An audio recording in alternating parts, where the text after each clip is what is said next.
Hello children, welcome to the English literature class. Today I am going to start with the new lesson, that is lesson number 2, Hide and Seek, written by Vernon Scannell.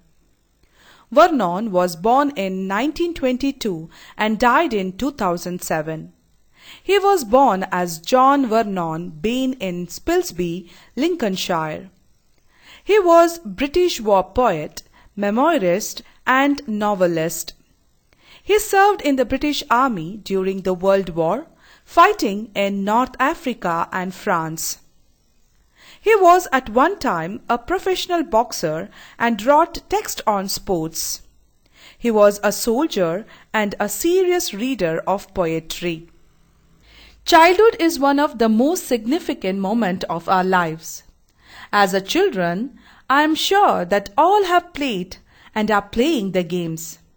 And one such game is hide and seek. And I hope that everybody has played and enjoyed it. Just as the title of the poem implies, the poem is about the famous game of hide and seek that every child has countless memories of playing. Through this game, the poet is describing the childhood game, tracking the stages of excitement, discomfort, and loneliness the child experiences. The poet explains the story of a child who starts playing hide and seek with great enthusiasm and excitement. He selected a crafty place to hide and is assured that nobody will be able to find him.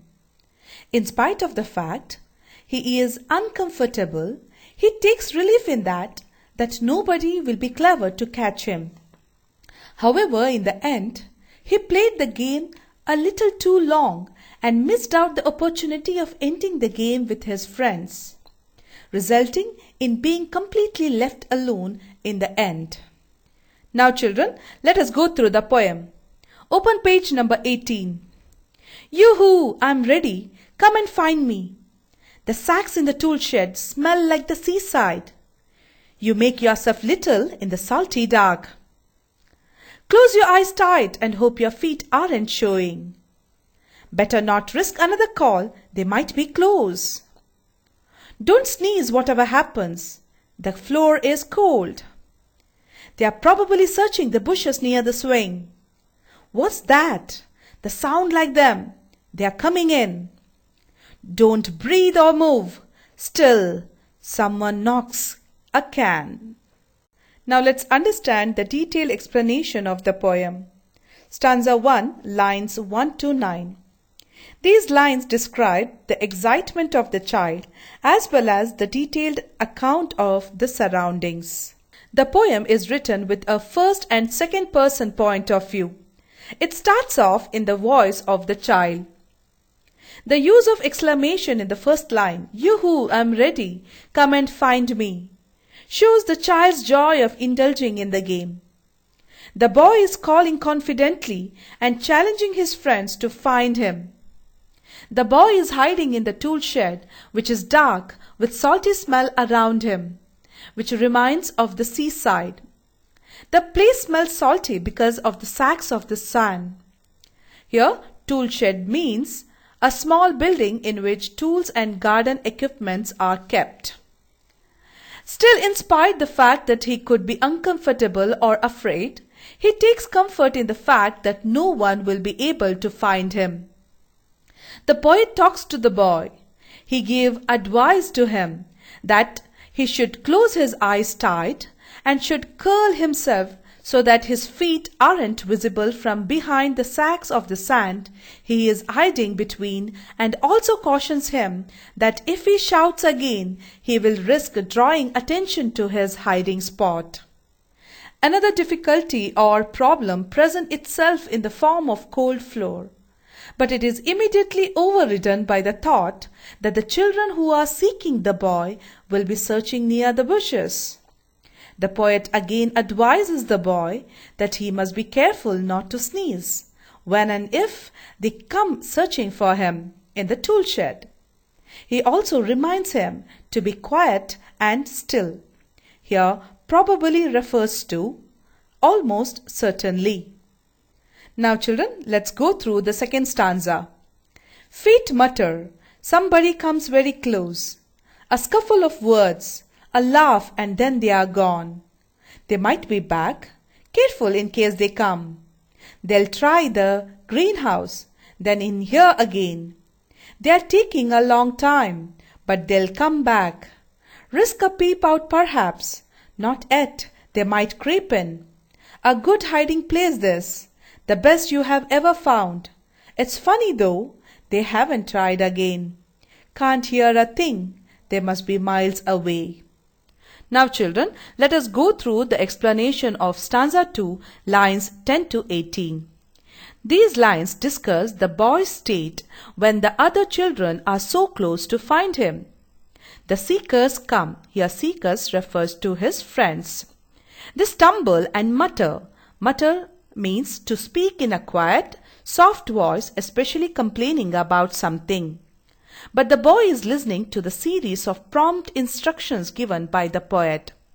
He can hear their scuffles, laughing and whispering nearby. Scuffle refers to a short sudden fight involving a small number of people.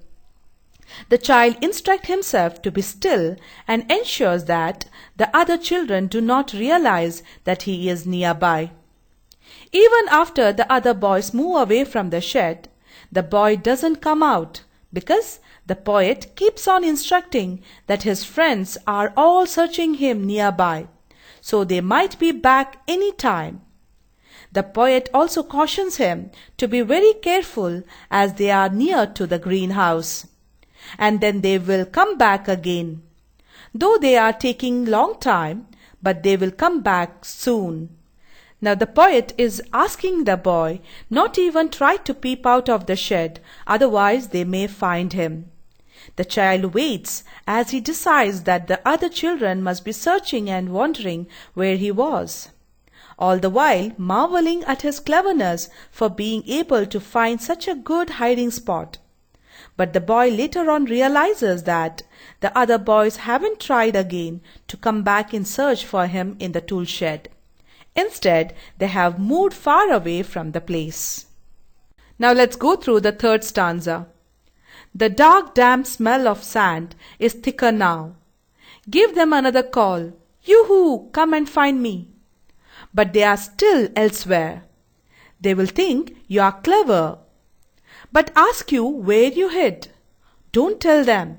Keep it secret. It's cold in here. You can't hear anything. But wait, let them hunt a little longer. Think of them frowning at each other. Where can he be? We have looked all over. Now let us understand the explanation of third stanza, lines 19 to 26. In the third stanza, we can see that the boy is tired of hiding in the dark, damp place. Damp refers to wet. And the salty smell of the sand was getting thicker, so he made a call again, telling his friends to come and find him. But they could not hear him as they are not nearby. The poet keeps on encouraging the child that his friends must be searching him elsewhere and wondering where he was and when they will meet him.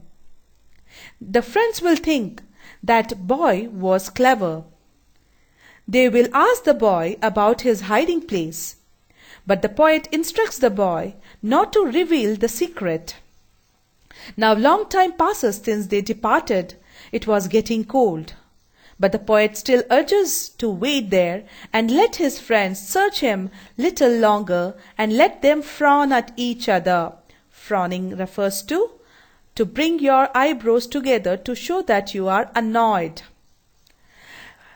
Let them frown at each other and wonder where he can be, as they have searched the boy all over the place. Now let's go through the last stanza. Something tickles on your nose. Your legs are stiff. Just a little longer and then creep out. They are not coming back. You have tricked them properly. All right, push off the sacks. That's better. Good to be rid of that unpleasant smell. Out of the shed. Hey, here I am. I am here. I have won the game. You couldn't find me. The darkening garden watches. Nothing stirs. The bushes hold their breath. The air is cold. Yes, here you are. But where are they who sought you? Okay, children, now let's go through the explanation of the last stanza, that is stanza 4, lines 27 to 36. These lines shows how the child declares himself the winner of the game. The boy finally comes out of his hiding place and departs the tool shed. The poet also realizes that it is too long and the boy is tired of hiding in the dusty place. Something was tickling on his nose, and also his legs getting stiff. Then also the poet was asking the boy to wait little and then come out of the place, as the children are not coming back. He calls to his friend to reveal that he has won the game, but to his dismay he finds the garden empty and quiet. All the children have given up and gone home. Now the same voice of the poet, who was advising throughout, now turns on him and asks where his so-called friends are, who were supposed to be looking for him. See, children, here the poet Vernon Scannell, through this poem, wanted to convey that it is not just about a childhood game, but it is about life. The difficulties which the boy faces after deciding to hide in the shed are metaphorically used for the abstractions one has to deal with while walking down the road one chooses in life. But the boy's determination to win and succeed enables him to be strong enough to overcome all these difficulties. So children, here I complete your second lesson, Hide and Seek. If you have any doubt, kindly clarify the same through Google Classroom. Thank you.